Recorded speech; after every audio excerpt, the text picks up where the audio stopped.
Hello my dear student, कैसे हमारे प्यारे लाल? बढ़िया, एकदम बढ़िया ही रहना चाहिए। देखिए हमारे प्यारे स्टूडेंट, आज का सेशन जो है बहुत ही पावरफुल रहने वाला है। आज जो है चैप्टर नंबर 2 मैं लेकर के आऊँ। क्या चैप्टर नंबर 2 केमिस्ट्री का जो है चैप्टर नंबर 2 है, यानी कि ये बिलियन चैप्टर है, सॉल्यूशन चैप्टर है। इससे आप लोग को एग्जाम हॉल में एवरी ईयर 8 नंबर का अगर दो गुना प्रश्न का सवाल करे तो इस चैप्टर से आप लोग को 16 नंबर का पूछा जाएगा इस बार।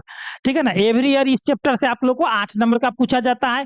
और इस वर्ष जो है आप लोग को 8 दूना 16, यानी कि दो गुना पूछता है तो 16 नंबर का। तो आप लोग को पूरा एकदम 8 दूना 16 कम हटा करके हम लोग डायरेक्ट एकदम याद करते हैं कि 10 नंबर इस चैप्टर से हम लोग पूरा कर लेंगे। 6 नंबर को हम लोग तत्काल में माइनस करके चलते हैं। आज हम लोग पूरा कितना तैयारी करेंगे तो पूरा एकदम 10 नंबर का एकदम फिक्स कर लेंगे इस वीडियो से। तो चलिए हम लोग पूरा एकदम सब्जेक्टिव पढ़ेंगे, प्लस में ऑब्जेक्टिव भी पढ़ेंगे, दोनों पढ़ेंगे। ठीक है, तो हम लोग यहाँ पर ध्यान देंगे, हमारे डिएशन ध्यान से देखेंगे। सबसे पहले नंबर देखिए, chapter 2 12th chemistry billion solution, यानी कि आप लोग को मोलरता हम लोग सबसे पहले पढ़ने वाले हैं। क्या मोलरता? मोलरता किसे कहते हैं? तो जैसे 1 लीटर बिलियन में जितना बिले के कणों की संख्या होगा, जैसे मान लिया जाए कि ये 1 लीटर बिलियन हो गया, ठीक है ना। इसमें बिले के कणों की संख्या जो भी हो जाए, ये बिले हो गया, ये पूरा का पूरा क्या है? बिलियन है। तो इस बिलियन में बिले के मोलों की संख्या जितना होगा या बिले के कणों की संख्या जितना होगा उसी को हम लोग मोलरता कहते हैं। कितना कितना है? 1 लीटर बिलियन में। तो यहाँ पर क्या करें, किसी बिलियन के 1 लीटर में उपस्थित बिले के मोलों की संख्या को उस बिलियन का मोलरता कहते हैं। सिंपल सी बात है। और मोलरता को बड़का एम से सूचित करते हैं। इसका इकाई होता है मोल लीटर इनवर्स। बहुत ही इंपॉर्टेंट है मेरे प्यारे स्टूडेंट, ये याद रखेंगे। ऑब्जेक्टिव में आप लोग को बार बार पूछा था ये दोनों पॉइंट, दोनों कभी कभी 2 नंबर में पूछ लेता है। अब इसका सूत्र होता है W/m गुने 1000/V। अब W क्या है? सब W हो गया बिले का भार, m क्या है? तो आणविक द्रव्यमान 1000 हो गया, बटे V क्या है? तो बिलियन का आयतन। चलिए ये क्लियर हो गया। अब मोललता किसे कहते हैं? तो देखिए 1 केजी विलायक में जब विलय की मात्रा अगर आप लोग डाल देते हैं तो उसको मोललता कहते हैं। अब यही लीटर के जगह पर हो जाएगा केजी, 1 केजी। अब क्या कहता है, कभी कभी 1 केजी की जगह पर 1000 ग्राम दे देगा, बात एक ही हुआ, 1000 ग्राम या 1 केजी एक ही होता है। तो किसी विलायक के 1 केजी में उपस्थित विलय के मोलों की संख्या को उस बिलियन का, जैसे हम लोग उसमें विलय डालेंगे तो वो तो बिलियन हो जाएगा। पहले से क्या था? 1 केजी विलायक था, उसमें विलय की जितनी मात्रा डालेंगे वो तो बिलियन हो गया। तो वही बिलियन को हम लोग मोललता कहते थे। मोललता को हम लोग देखिए ध्यान से, मोलरता को ध्यान से देखेंगे तो मोललता कहते हैं। तो ये विलायक के 1 केजी में उपस्थित विलय के मोलों की संख्या को मोललता कहते हैं। इसे छोटका एम से सूचित करते हैं। इसका इकाई होता है मोल प्रति केजी। उसमें लीटर का चर्चा था, यहाँ पर लीटर का था तो मोल प्रति लीटर, इसमें केजी का चर्चा है तो मोल प्रति केजी। इसको हम लोग इस तरह से भी लिख सकते हैं, जैसे मान लिया जाए, हम बताते हैं आप लोगों को, इस तरह से भी लिख सकते हैं। यदि आप लोग इसको हटा देते तो यहाँ पर -1 दे सकते हैं। ठीक है, इसमें कोई दिक्कत नहीं है। अब आगे करें, मोललता का सूत्र क्या होता है? W, तो W क्या हो गया? विलय का भार। M क्या है? तो आणविक द्रव्यमान। WS क्या है? तो विलायक का भार। विलायक का भार मतलब केजी में जो दिया हुआ रहेगा वही होगा हमारे प्यारे स्टूडेंट। ये आप लोगों को समझ में आ गया होगा। अब नेक्स्ट हमारे प्यारे स्टूडेंट देखिए, सब्जेक्टिव का मांग बहुत हो रहा था आप लोगों का कि सर सभी जगहों पर ऑब्जेक्टिव पढ़ाया जाता है, आप सब्जेक्टिव क्यों नहीं पढ़ाते हैं? तो हमारे प्यारे स्टूडेंट इसीलिए हम सब्जेक्टिव लेकर के आए हैं। साथ में आप लोगों को मैं एक बात बताना चाहता हूं, यदि आप लोग इसका पीडीएफ चाहते हैं तो आप लोग इस नंबर से जरूर कांटेक्ट करें, 9097 020 615। ठीक है ना।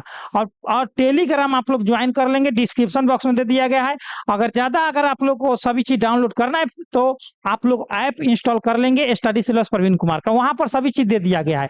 क्या कर रहा है? सामान्यता, जिसको हम लोग कहते हैं नॉर्मलिटी।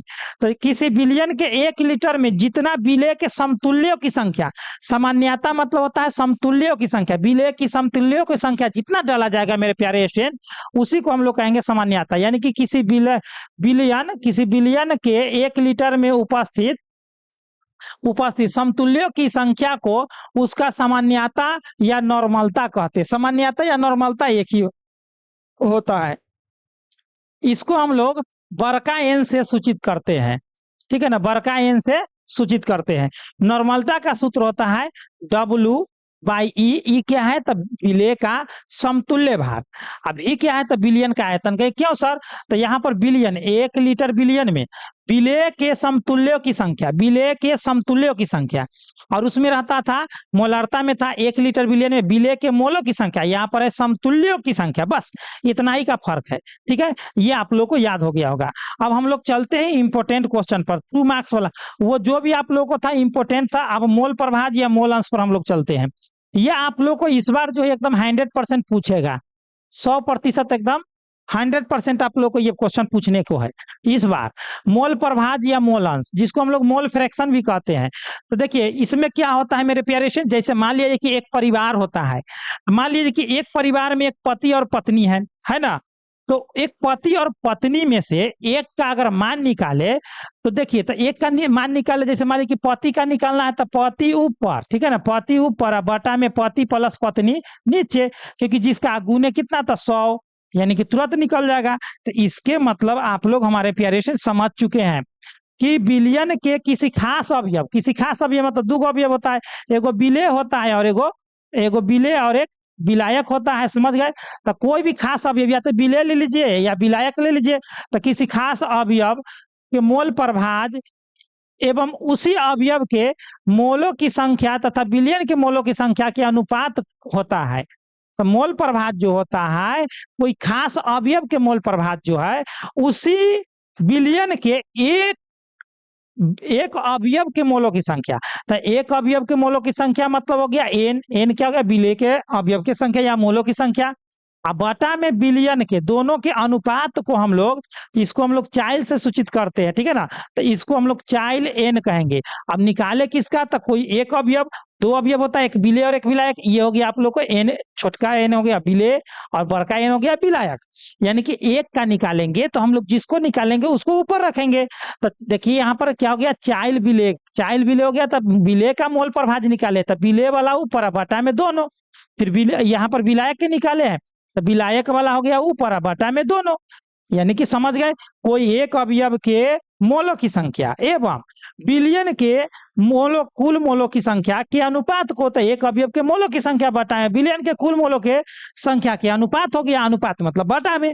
तो इसी को हम लोग कहते हैं विलेय का मोल प्रभाज। अब विलायक के कहिएगा तो बड़का एन पर कहिए कि विलायक के मोलों की संख्या एवं विलयन के कुल मोलों की संख्या के अनुपात को क्या कहते हैं, विलायक का मोल प्रभाज। सीधे बात है, जहां एन बराबर विलेय के मोलों की संख्या, बड़का एन बराबर विलायक के मोलों की संख्या, कोई दिक्कत नहीं मेरे प्यारे स्टूडेंट। तो ये आप लोगों को क्लियर हो गया होगा हमारे प्यारे स्टूडेंट, हमें पूरा आशा एवं पूर्ण विश्वास है। अब हम लोग चलते हैं कौन प्रति मिलियन जो है पीपीएम, यह एक प्रदूषण का मात्रक होता है। क्या चीज का, प्रदूषण का मात्रक होता है हमारे प्यारेलाल। अब देखिए मेरे प्यारेलाल, घबराने का नहीं, फोड़ डालने का। 1 मिलियन ml जल में उपस्थित विलेय के कणों की संख्या को पीपीएम कहते हैं। यानी कि एक क्या कर रहा है, 1 ml जल में, मतलब 1 मिलियन है, 1 मिलियन ml जल में उपस्थित विलेय के कणों की संख्या, अतः 1 मिलियन ml जल में उपस्थित विलेय के जितना मोलों की संख्या होगा उसी को हम लोग पीपीएम कहेंगे, जो प्रदूषण का मात्रक है। जो क्या है, प्रदूषण का मात्रक है। पीपीएम मतलब कौन प्रति मिलियन। तो ये भी आप लोग समझ गए होंगे। चलिए बहुत बढ़िया है एकदम, आप लोग समझते चलिए। इसका पीडीएफ जो आप लोग को मिल जाएगा, चिंता ना करें। अब क्या करें, विलयन का अनुसंख्य गुणधर्म, ये भी आप लोग वीवीआई लगा लेंगे। इसमें भी विलयन का अनुसंख्य गुणधर्म में आप लोग वीवीआई लगा लेंगे। ये भी आप लोगों को बहुत ही इंपॉर्टेंट है। क्या का विलयन का अनुसंख्य गुणधर्म क्या होता है ना, कि विलयन का वह गुण जो केवल विलेय के कणों की संख्या पर निर्भर करता है, न कि प्रकृति पर। विलेय के कणों की संख्या पर निर्भर करेगा मेरे प्यारे स्टूडेंट, न कि प्रकृति पर निर्भर करेगा। समझ गए। तो यहाँ पर देखिए क्या कह रहा है कि विलयन का वह गुण जो केवल विलेय के कणों की संख्या पर, मान लीजिए कि ये विलयन है ना, इसमें विलयन है, तो इसके कणों की संख्या पर निर्भर करेगा। क्या चीज पर, विलेय के कणों की संख्या पर निर्भर करेगा, न कि प्रकृति पर। विलेय की प्रकृति पर, न कि विलेय की प्रकृति पर। यही आप लोग को विलयन का अनुसंख्य गुणधर्म है। गुणधर्म मतलब क्या होता है, जो हम कुछ कर रहे हैं, जैसे हम मान लीजिए कि हम विलयन का अनुसंख्य गुणधर्म है, तो हम डिपेंड करते हैं कणों की संख्या पर, उसके प्रकृति पर नहीं। कितना कण की संख्या उस पर निर्भर कर रहे हैं, लेकिन हम जो है उसके कणों की संख्या पर निर्भर करते हुए, न कि उसके प्रकृति पर निर्भर करते हैं। यानी कि आप लोग समझ गए। चलिए बहुत बेहतर।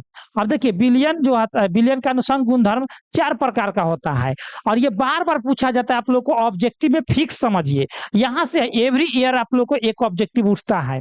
क्या कहता है कि वाष्प दाब का अवनमन होता है, क्वथनांक का उन्नयन होता है, हिमांक का अवनमन होता है और परासरण दाब होता है। और क्या होता है मेरे प्यारे स्टूडेंट, परासरण दाब होता है। यानी कि यहाँ से क्लियर हो गया कि विलयन का अनुषंग गुणधर्म 4 होता है। परीक्षा में दिया कि दाब, तो दाब नहीं होता है, ठीक है ना, दाब नहीं होता है। कहेगा ताप, तो ताप भी मतलब अनुषंग गुणधर्म नहीं होता है। जिसमें वाष्प दाब लगा रहेगा वो होगा, जिसमें क्वथनांक लगा रहेगा वो होगा, जिसमें हिमांक लगा होगा वो होगा, जिसमें परासरण लगा होगा वही होगा आप लोगों को विलयन का अनुषंग गुण धर्म। तो आप लोग यहां से समझ गए। अब हम लोग नेक्स्ट डे पढ़ने वाले हैं मेरे प्यारे फ्रेंड। देखिए नेक्स्ट डे हम लोग पढ़ेंगे, क्या पढ़ेंगे, वाष्प दाब पढ़ेंगे, वाष्प दाब का अवनमन। यानी कि कल हम लोग पढ़ेंगे 5 मार्क्स वाला टोटल 5 मार्क्स वाला आप लोगों को मैं इसमें से 4 क्वेश्चन बताऊंगा। उसमें से आप लोगों को एक क्वेश्चन आप लोगों को फिक्स रहेगा बोर्ड एग्जाम में। इस चैप्टर से एवरी ईयर 5 नंबर का एक क्वेश्चन पूछा जाता है। जो आप लोगों को मैं पूरा 4 क्वेश्चन में बताऊंगा उसमें से फिक्स है। और मैं 20 क्वेश्चन लिखा दूंगा, 20 क्वेश्चन में से आप लोगों को 6 क्वेश्चन पूछता है, 3 क्वेश्चन बनाना है, 6 में 6 आप लोगों को बनाने का क्षमता रहेगा, ठीक है। तो मैं आप लोगों को कहना चाहता हूं कि यदि आप लोग नए नए हो तो अभी भी आप लोग हमारे साथ जुड़े रहे और लाइक करें और अपने फायदे के लिए सब्सक्राइब जरूर कर ले, क्योंकि सब्जेक्टिव मैं वही बताता हूं जो 110% आप लोग को एग्जाम हॉल में देखने को मिलता है। तो आप लोग को पीडीएफ नोट्स का जरूरत है तो आप लोग टेलीग्राम जरूर ज्वाइन करें। डिस्क्रिप्शन बॉक्स में पीडीएफ का लिंक भी दे दिया गया है, वहां से आप लोग डाउनलोड कर लेंगे। तो चलिए हमारे प्यारे स्टूडेंट, और आप लोग को मैं बताता हूं कि आप लोग को और पल पल की खबर पाने के लिए मेरा नंबर ये रहा। कोई दिक्कत हो तो 9097 020 615 इस नंबर से आप लोग जरूर कॉन्टेक्ट करें। साथ ही साथ आप लोग को चलिए मैं बताता हूं आप लोगों को कि आज जो है इतना ही रहने देते हैं, कल मैं बताऊंगा पूरा डिटेल 5 नंबरिया। अब जो आप लोग को पीडीएफ नोट्स ऐसे आप लोग को डाउनलोड करने के लिए फ्री ऑफ कॉस्ट या हर चीज के लिए आप लोग को गूगल या क्रोम पर आना है। न्यूज पाने के लिए, ऑब्जेक्टिव याद करने के लिए स्टडी सिलेबस प्रवीण को आप लोग गूगल या क्रोम पर सर्च कर देना है मेरे प्यारे स्टूडेंट। सर्च करने के बाद आप लोग देखेंगे तो स्टडी सिलेबस प्रवीण कुमार इस तरह के आएगा, या बोल भी दीजिएगा तो आ जाएगा। इस पर क्लिक कर देना है। इस पर क्लिक करने के बाद मेरे प्यारे स्टूडेंट यहाँ से आप लोग को संपूर्ण चीज मिल जाएगा A to Z। इसमें एंट्री मारिए, आईएससी का पूरा तैयारी हो जाएगा, A to Z एकदम तैयारी हो जाएगा। आप लोग थोड़ा सा भी संकोच नहीं होगा। साथ में आप लोग को डेली 12th का यहाँ पर टेस्ट चलता है। डेली टेस्ट आप लोग आकर के दीजिए, मॉर्निंग में, सुबह में 7 बजे या शाम में कभी भी। अब न्यू अपडेट में आप लोग को पल पल की खबर मिलते रहता है। और क्वेश्चन बैंक आप लोग को प्रीवियस ईयर क्वेश्चन को हम लोग क्वेश्चन बैंक कहते हैं, ठीक है ना। तो यहाँ से आप लोगों को साइंस वालों के लिए बहुत इंपॉर्टेंट है। साथ में आप लोगों को उसका पीडीएफ का लिंक डिस्क्रिप्शन बॉक्स में दे दिया गया, वहां से आप लोग जरूर डाउनलोड करें। तो चलिए हमारे पेशेंट, ये वीडियो कैसा लगा आप लोग जरूर कमेंट बॉक्स में कमेंट करेंगे, अपने दोस्तों में जरूर शेयर करेंगे। और एक मैं आप लोग को मैं बात बताना चाहता हूँ, यदि पढ़ते हैं तो शोर मचा दीजिए।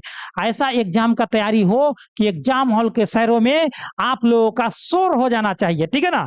तो चलिए इतना में best of luck my dear student. एक एक लाइक करें, अपने दोस्तों में जरूर शेयर करें। बेस्ट ऑफ लक, जय हिंद, जय भारत।